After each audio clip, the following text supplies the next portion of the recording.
अस्सलाम वालेकुम student. Exercise 1.1 class 10 science math है।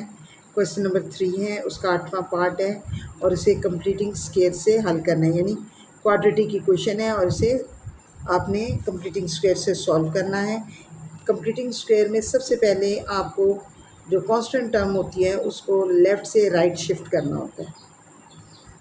यहाँ ये जो 33/4 है इसको मैं लेफ़्ट साइड पे ले जाऊंगी और ज़ीरो में से जाकर ये माइनस हो जाएगा। एक्स स्क्वायर 17x और ये आ जाएगा -33/4। नेक्स्ट जो इसका स्टेप होता है वो कोफिशिएंट ऑफ एक्स स्क्वायर होता है। कोफिशिएंट ऑफ एक्स स्क्वायर यहाँ कंप्लीटिंग स्क्वायर में 1 होना चाहिए, तो यहाँ ऑलरेडी ही 1 है। उससे अगला स्टेप जो है वो कोफिशिएंट ऑफ एक्स होता है। कोफिशिएंट ऑफ एक्स को हम जो है 1 बाय रफ अमल में 1/2 से मल्टीप्लाई करते हैं, तो ये हमारे पास आ जाएगा 17/2। अब इसका होल स्क्वायर जो है आपने इस इक्वेशन के बोथ साइड ऐड करना है। हम लिख लेंगे एडिंग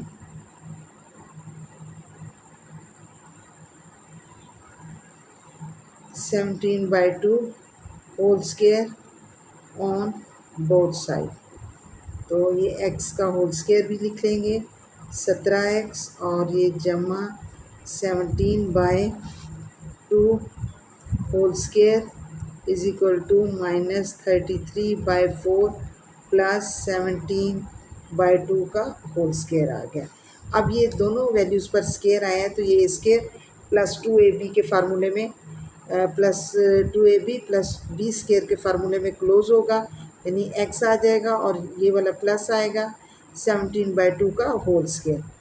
अच्छा आगे देखें, ये -33/4 है, फिर प्लस लगाएं। अब 17 का होल स्क्वायर का मतलब है 17 × 17, ये आता है 289, तो ये आ गया 289 और 2 का स्क्वायर यानी 2 × 2 4 हो गया। अब आपने देखना है x प्लस 17/2 का होल स्क्वायर। अब ये साइड बस अब कैलकुलेशन करनी है। 4 और 4 है डिनोमिनेटर, तो एलसीएम भी 4 होगा, तो ये -33 प्लस 289 ही आएगा। जब डिनोमिनेटर और एलसीएम सेम हो तो न्यूमरेटर एज इट लिख देते हैं। अब बच्चे बस आपको कैलकुलेशन करनी है। अब 289 में से -33 करेंगे तो ये 256/4 आ जाएगा और यहाँ आएगा x प्लस 17/2 का होल स्क्वायर। अब 256 को आप 4 पे डिवाइड करें तो ये आता है 64।